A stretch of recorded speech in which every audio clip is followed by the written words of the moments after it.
Aujourd'hui, nous allons célébrer le repas du Seigneur. Et nous revenons à... C'est maintenant la troisième dans une série sur la table du Seigneur. Donc, je vous invite à trouver 1 Corinthiens chapitre 11.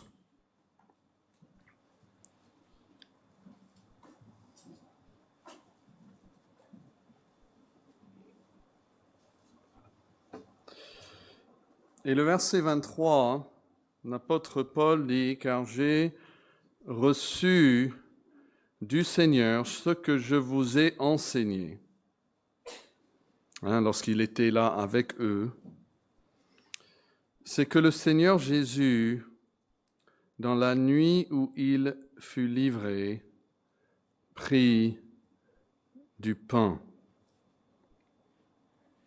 C'est ainsi qu'il commence cette discussion, enfin, il a commencé quelques versets auparavant, mais de ce que Christ a fait la nuit de sa crucifixion. Et juste pour nous rappeler un peu où nous sommes dans notre considération, nous avons vu le mois dernier que le Seigneur est l'auteur de ce repas. C'est pas une initiative humaine, c'est pas des personnes qui se sont réunies pour dire « Tiens, qu'est-ce qu'on peut faire ?» C'est Jésus lui-même qui en est l'auteur. Il l'a inauguré, c'est-à-dire il était là le jour de la première célébration. Il l'a inauguré, il l'a institué, il l'a établi comme un acte durable. Il a dit « Faites ceci en mémoire de moi ». Ça c'est verset 24. Encore au verset 25, « Faites ceci en mémoire de moi toutes les fois que vous en boirez ». Donc Jésus, par ses paroles, établit une pratique à perpétuer. Et puis, il a, dans un sens, immortalisé. Il a dit, vous allez faire ça pendant 100 ans, ou 200 ans, ou 3 siècles. Non. Il a dit, non, il faut le faire jusqu'à quand? Jusqu'à ce que je vienne. C'est-à-dire, je revienne. Vous cherchez. Donc, c'est véritablement le repas du Seigneur, inauguré par sa main, institué par son ordre, immortalisé par sa volonté. Nous avons vu aussi qu'il est l'hôte du repas. C'est à son repas qu'il nous convie. Chaque fois qu'on vient, il est présent. Ce n'est pas comme s'il est loin, non, il est proche de nous lorsque nous nous réunissons pour manger le repas du Seigneur. Et il est la cause même et le centre du repas. Tout ce qui se fait dans ce repas nous parle de Jésus-Christ. Donc notre point de départ, quand nous considérons la scène ou le repas, c'est la Bible. Il faut bien établir notre fondation ici. La Bible est la parole de Dieu, elle est infaillible, elle est souveraine dans son autorité sur nous. Et la Bible, puisqu'elle est la parole même de Dieu, la Bible, c'est comme elle siège en gouvernante sur l'Église. Et pour écouter Dieu, il faut écouter quoi? Il faut écouter la Bible, c'est sa parole. Pour connaître la pensée de Dieu, voulez-vous vraiment connaître la pensée de Dieu?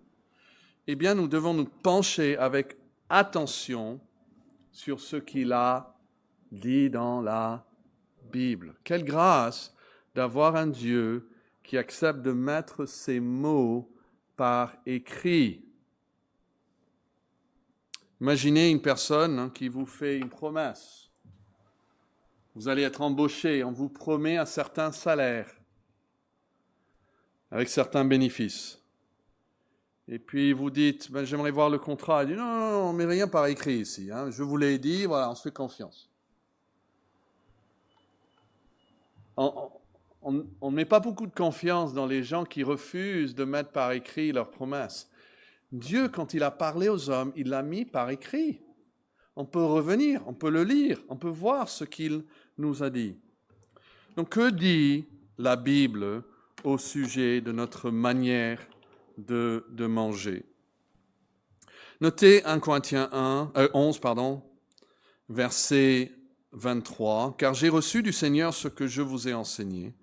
C'est que le Seigneur Jésus, dans la nuit où il fut livré, prit du pain et après avoir rendu grâce, le rompit et dit, « Ceci est mon corps qui est rompu pour vous. » Tout ça, c'est, on peut dire, de l'histoire. Ça nous raconte ce qui s'est passé. Mais maintenant, il y a de l'instruction. Et il dit donc, « Faites ceci. » Comment? En mémoire de moi. Et on va retrouver cette phrase dans le verset suivant.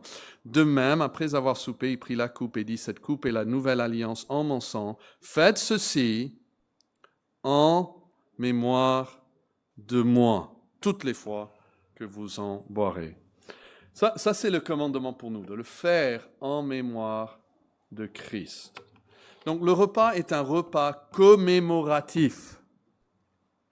Elle a pour but de nous rappeler la personne de Jésus-Christ. C'est un acte de mémoire, c'est un acte sacré parce que l'Église est rassemblée pour se souvenir de quelque chose. Et je veux noter et attirer à votre attention plusieurs choses concernant cette partie de l'Écriture. Faites ceci en mémoire de moi. Et la première, c'est ceci. Je vais l'énoncer, puis je vais essayer de vous le montrer dans la Bible. Ce repas commémoratif fait écho à quelque chose dans l'Ancien Testament. On pourrait penser au premier abord que le repas fait écho à un sacrifice. Et on parle même du sacrifice qui est ce repas parfois. Mais en vérité, ce repas commémoratif fait écho à une fête de l'Ancien Testament et non à un sacrifice. Alors, si on cherche ce mot « en mémoire de », traduit « en mémoire de », on voit qu'il y a 4 occurrences dans le Nouveau Testament. Luc 22, 19, où Jésus dit « Faites ceci en mémoire de moi », et puis les 2 occurrences que nous venons de lire en 1 Corinthiens chapitre 11. Et puis, par le choix de Dieu, la seule occurrence qui ne parle pas de ce repas est en Hébreux 10. Et là, elle parle des sacrifices. Alors, je vais vous lire, vous pouvez trouver si vous voulez, c'est Hébreux 10 et les premiers 4 versets. Hébreux 10, verset 1. Il dit « En effet, la loi qui possède une ombre de bien venir, et non l'exacte représentation des choses, ne peut jamais, par les mêmes sacrifices, alors il va parler de sacrifices de l'Ancien Testament, par les mêmes sacrifices qu'on offre perpétuellement, chaque année, amener les assistants à la perfection. Autrement, n'aurait-on pas cessé de les offrir, puisque ceux qui rendent ce culte, étant à la fois purifiés, n'auraient plus en aucune conscience de leurs péchés. Mais, verset 3, le souvenir des péchés est renouvelé chaque année par ces sacrifices. Et ce mot traduit le souvenir, c'est le même mot traduit en mémoire d'eux. C'est la mémoire des péchés qui est renouvelée par les sacrifices. Car il est impossible que le sang des taureaux des boucs ôte les péchés. Dans le Darby, je vous mets ici, c'est traduit ainsi. Mais il y a dans ces sacrifices chaque année un acte remémoratif de péché. Vous voyez, ils essayent de traduire un peu la même idée qu'en 1 Corinthiens 11. Un acte remémoratif. La Bible a noté, dit ceci, mais dans ces sacrifices, il se fait chaque année une commémoration des péchés. Alors, réfléchissez un peu avec moi. Les sacrifices étaient institués par Dieu, n'est-ce pas? Il devait le faire sous l'Ancienne Alliance. Mais le choix de Dieu d'avoir des sacrifices, en fait, constituait un acte remémoratif des péchés. Les sacrifices qu'il faisait étaient en réalité une commémoration des péchés. Ils se rappelaient à chaque fois qu'ils avaient encore un péché, qui avait encore besoin de sacrifice. Et c'est une des raisons pourquoi nous ne devons pas penser au corps du Seigneur, au repas du Seigneur, comme étant un sacrifice. Si le repas du Seigneur n'est pas l'équivalent d'un sacrifice dans l'Ancien Testament, quel est son antécédent biblique? Et c'est là où je vous encourage vraiment, à tout le monde, si vous pouvez, de trouver Exode chapitre 12. Exode chapitre 12. Assez facile à trouver dans la Bible, le deuxième livre. Et Exode 12, c'est la Pâque juive. Et nous savons dans le Nouveau Testament que c'est la même nuit où Jésus va prendre du pain et il va mourir lors de cette fête de Pâques. Jésus sera l'agneau pascal, c'est ce qui est appelé. Mais Exode 12, verset 11, dit « Quand vous mangerez, vous aurez vos reins sains, vos souliers aux pieds, votre bâton à la main, et vous mangerez à la hâte. » C'est quoi? C'est la Pâque de l'Éternel. Donc on parle bien de la Pâque ici. Verset 12. « Cette nuit-là, je passerai dans le pays d'Égypte, je frapperai tous les premiers-nés du pays d'Égypte, depuis les hommes jusqu'aux animaux. J'exercerai des jugements contre tous les dieux de l'Égypte. Je suis l'Éternel. Le sang vous servira de signe sur les maisons où vous serez. Je verrai le sang et je passerai par-dessus vous. » C'est pour ça, dans certaines langues, comme l'anglais, c'est appelé la fête du passer par-dessus. C'est tiré de ce verset. On dit Passover.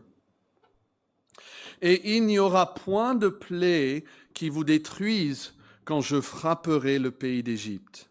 Et voici la partie qu'il faut absolument noter, là au verset 14.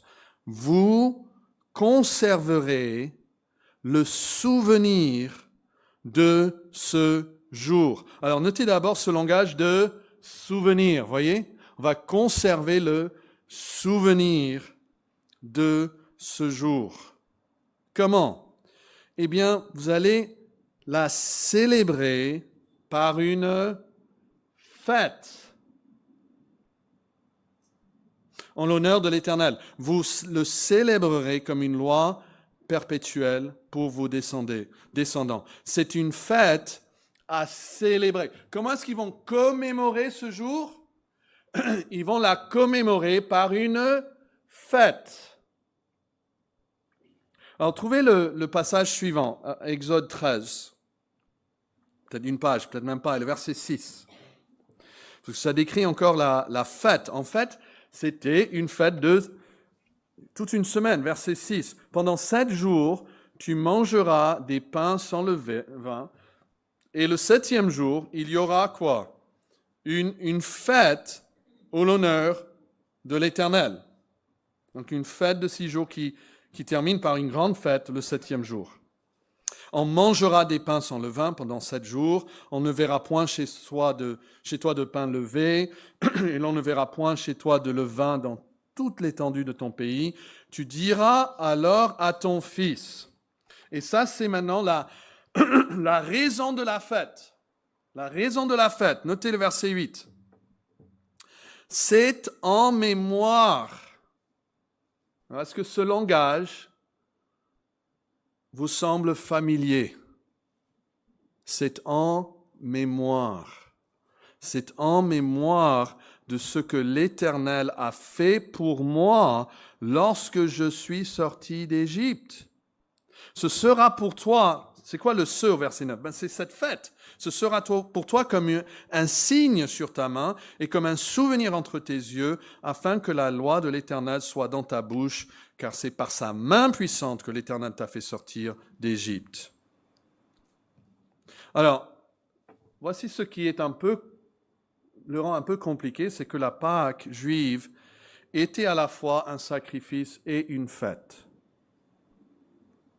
Le sacrifice de l'agneau est au cœur du rituel, mais même, et écoutez bien ceci, même lorsque l'agneau pascal était immolé, ce n'était pas un sacrifice expiatoire. Ce n'était pas un sacrifice comme en Lévitique même. C'était, à part la toute première fois, c'était une commémoration de ce que Dieu avait déjà fait dans le passé lorsqu'il les avait délivrés de l'Égypte. Ça regardait toujours en arrière. Mais le même sacrifice de l'agneau était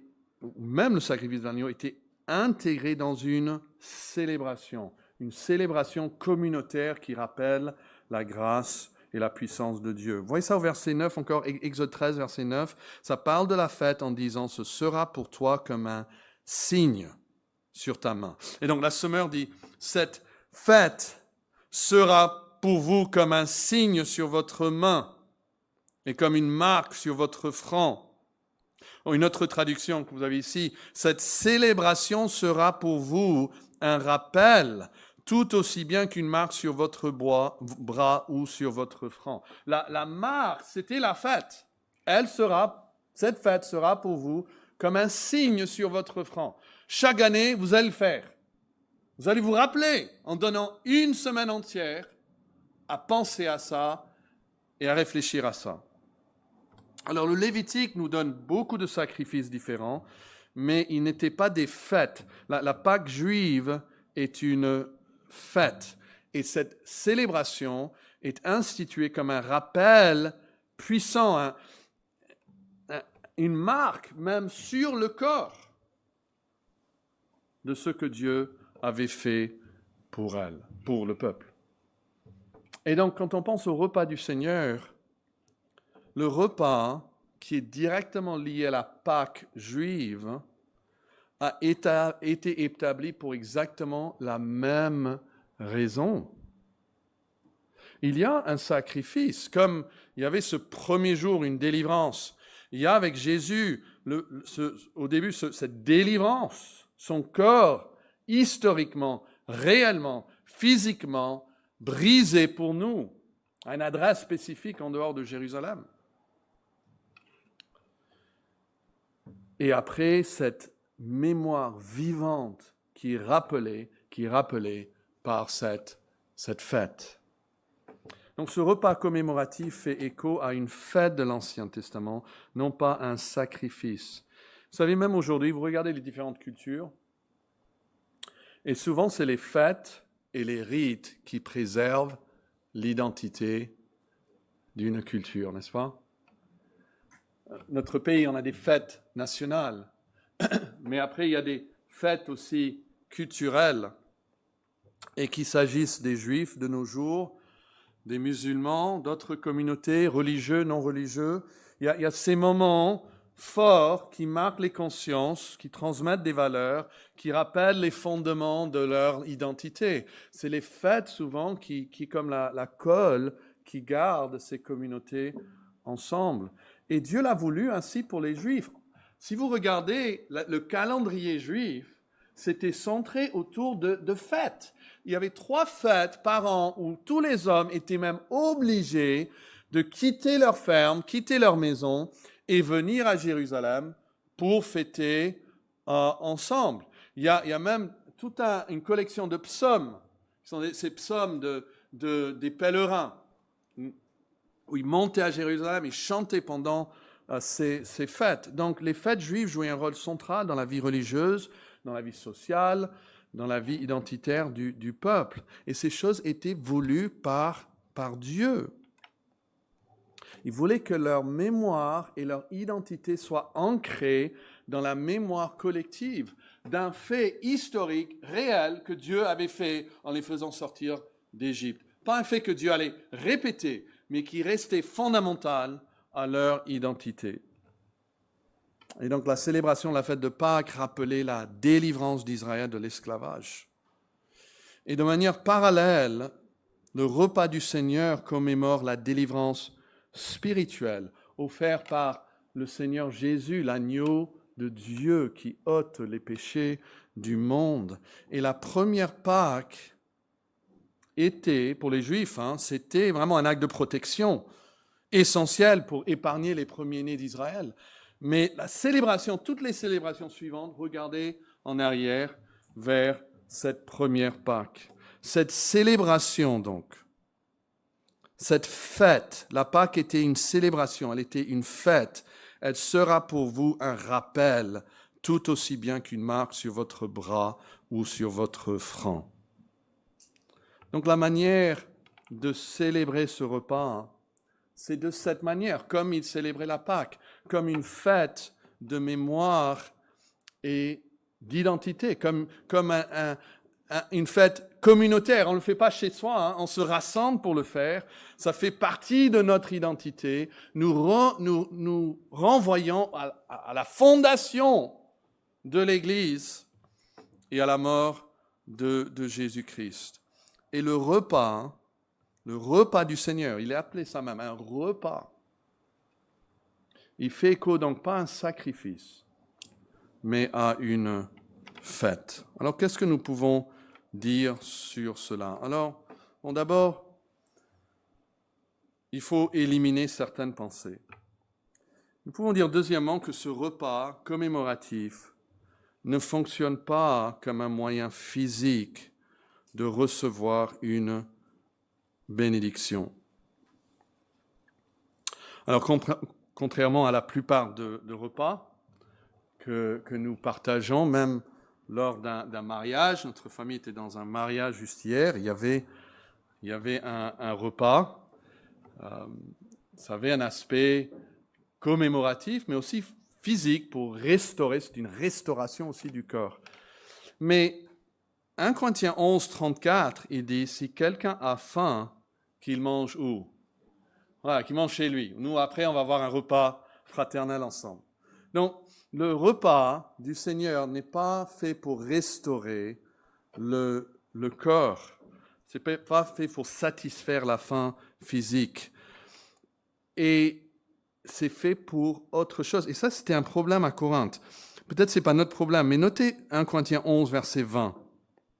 Il dit, lorsque vous vous réunissez, ce n'est pas pour manger le repas du Seigneur, car chacun commence par prendre son propre repas. L'un a faim, tandis que l'autre est ivre. N'avez-vous pas des maisons pour y manger et boire? Donc ils avaient transformé ce repas dans une fête ordinaire, sans discernement, sans distinction. C'était pas vraiment un repas sacré. Et donc il va leur dire au verset 29, celui qui mange et boit sans discerner le corps du Seigneur, mange et boit un jugement contre lui-même. Et c'est pour ça qu'on n'a que des petites portions, parce que c'est un repas commémoratif. Mais notons aussi que ce repas ne confère pas une bénédiction par le simple fait d'être accompli. Certains peuvent penser, c'est peut-être naturel d'y penser que le simple fait de manger le pain, de boire la coupe, entraîne presque automatiquement une bénédiction pour celui qui y participe. Il y a même toute une doctrine autour de ça. Ça s'appelle un sacrement opératif, quelque chose qui est efficace, ils disent, en lui-même, qui n'est pas lié à la mérite de la personne ou qui le célèbre, ou même les personnes qui y participent. Il y a une phrase latine, ex opere operato, qui signifie par le fait même que l'action est accomplie, c'est efficace. Mais regardez le verset 29 encore. Nous voyons que ce n'est pas le cas. Ça nous met en garde. Celui qui mange et boit sans discerner le corps du Seigneur mange et boit un jugement contre lui-même. C'est frappant, n'est-ce pas? Parce qu'au lieu de recevoir une bénédiction, quand il mange et boit le même repas que les autres, il reçoit un jugement. Les verbes manger et boire sont suivis de ce nom jugement. Donc, au lieu de recevoir un aliment qui est porteur de bénédiction, en fait, il mange quelque chose qui est porteur de jugement en lui. Et donc, ce n'est pas le pain et la coupe en elle-même qui est mauvais, qui est le jugement, c'est qu'il le mange, le verset 29 dit, sans discerner le corps du Seigneur. Et on reviendra peut-être le mois prochain là-dessus. Mais l'Église de Corinthe avait des responsables légitimes. Les apôtres étaient passés par là, on pense Pierre lui-même est passé par là, ils avaient cette succession apostolique, si nous voulons. Et pourtant, si un frère ou une sœur mangeait sans discerner, ce frère ou cette sœur mangeait un jugement contre lui-même.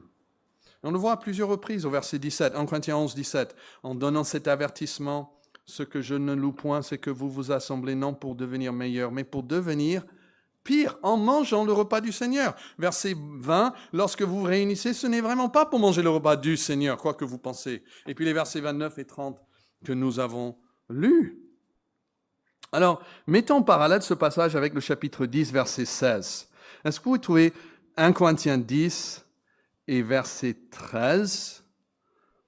Ça dit la coupe de bénédiction que nous bénissons, n'est-ce pas la communion au sang de Christ, et le pain que nous rompons, n'est-ce pas la communion au corps de Christ? Il dit là que la coupe et le pain sont une communion. Vous voyez ça? Une communion. Mais plus tard, il va dire que le même pain et la même coupe peuvent être un jugement. Donc deux personnes assis côte à côte peuvent prendre le même pain et l'un prend une communion et l'autre prend un jugement. Alors, qu'est-ce qui fait la différence? Eh bien, c'est toute cette histoire de se souvenir de lui, de le faire d'une manière digne, de discerner le corps du Seigneur. Donc le jugement n'est pas automatique et la bénédiction n'est pas automatique. Tout dépend de notre attitude spirituelle envers ce repas. Le cœur de ce repas n'est pas les éléments visibles, mais dans la manière dont nous nous souvenons de Christ, dans notre discernement. En fait, celui qui reçoit, tout l'accent ici est mis sur celui qui reçoit le repas, qui participe lui-même au repas. Je veux terminer avec cette pensée sur encore le repas du Seigneur. Dans cette phrase, « Faites ceci en mémoire de moi », cela nous montre que la priorité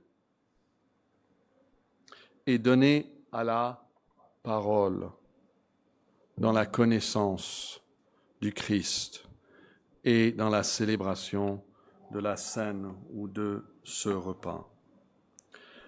Parce que ce repas est censé être une commémoration, on fait en mémoire. Cela suggère qu'on le sait déjà, n'est-ce pas?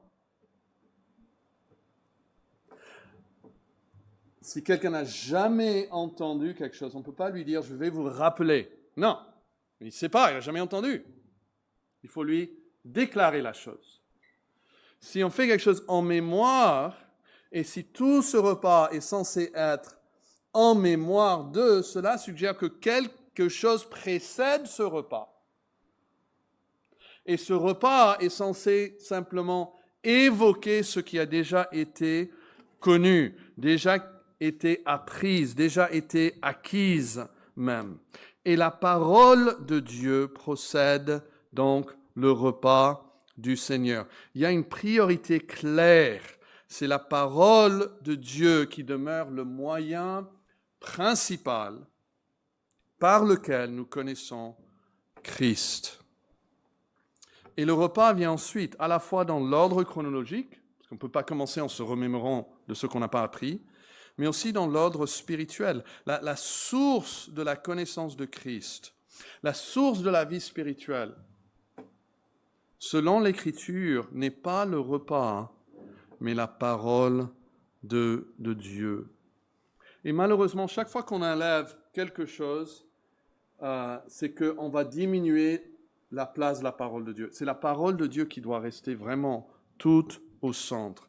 Jésus a dit en Jean 5, 39, « Vous sondez les Écritures parce que vous pensez avoir en elles la vie éternelle. » Et il est d'accord avec ça. Ce sont elles qui rendent témoignage de moi.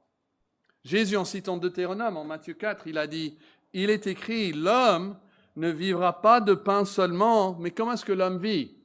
De toute parole qui sort de la bouche de Dieu. » En Philippiens, elle est appelée la parole de vie. Pourquoi? Parce que c'est elle qui donne la vie. L'apôtre Pierre, le Saint Pierre, il va même plus loin. Il dit en 1 Pierre 1, 23, il dit « Vous avez été régénérés, non par une semence corruptible, mais par une semence incorruptible. » C'est quoi cette semence? Par la parole vivante et permanente de Dieu. C'est la parole de Dieu qui donne vie. La parole de Dieu est donc le fondement de notre foi, elle est la source de notre régénération. C'est le canal par lequel nous connaissons et nous entrons en communion avec Christ. Alors, juste pour donner une illustration, imaginez qu'on allait quelque part, on a trouvé un pays ou un groupe de personnes qui n'avaient jamais entendu parler de Jésus-Christ. Avec quoi faut-il commencer? Si vous tout de suite, on fait le repas du Seigneur.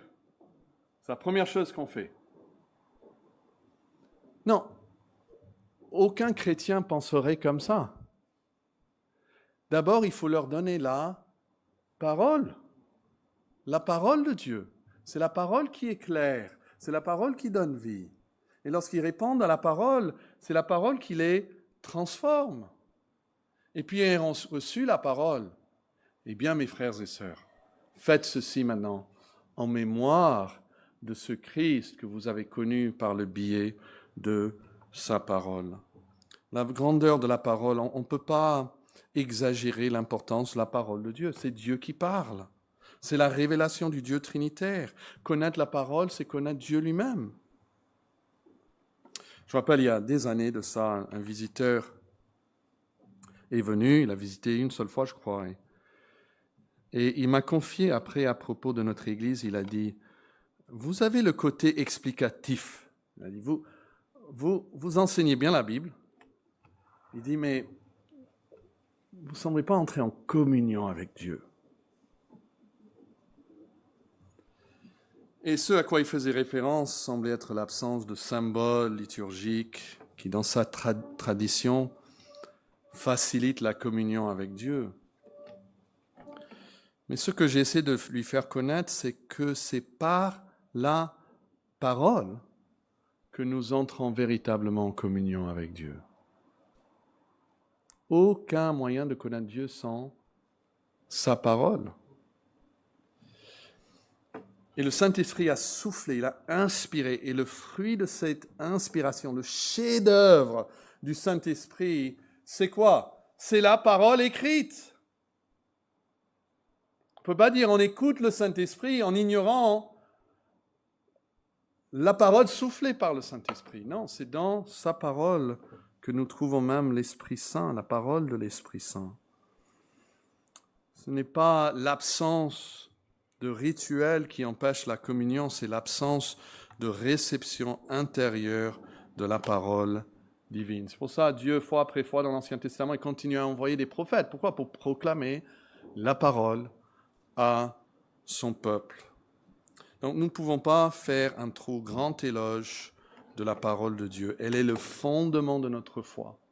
Elle est la lumière sur notre sentier. Elle est le lien vivant entre Dieu et le peuple. Mais ayant pris cette parole, ayant accepté cette parole, eh bien maintenant, nous pouvons célébrer le repas en mémoire de Christ, comme une fête à son honneur.